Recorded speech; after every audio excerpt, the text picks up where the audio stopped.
মেয়ে ছাড়িয়ে দিয়ে থুইছে, যা তুই কোটে যাবো, ভালো একটা চ্যাংরা ধরে নিয়ে আয়। পরিবারের শাসন লাঠি লাগা, লাঠি, কথা কম, লাঠি রাখতে হবে পরিবারে। বউ বোরকা না পড়লে লাঠি, মেয়ে যদি বোরকা না পড়ে লাঠি। মেয়ে দিছে মোবাইল কিনে, বড় একটা ছোট একটা, ওই মেয়ে কি লেখাপড়া করবে?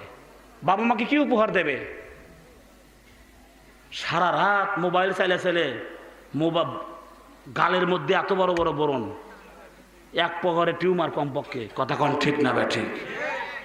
এখন আর ফেয়ার আর লাভলি কাজ করিচ্ছে না, botanical aromatic, white beauty, ponds, gold night, night cream সব ফেল।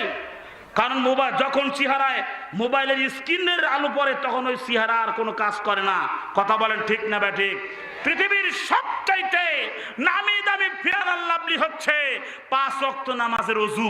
যে মহিলা 5 ওয়াক্ত নামাজ পড়বে, কোরআন পড়বে, পর্দা করবে, পৃথিবীর কোনো ফেয়ার আর লাভলি মাখতে হবে না।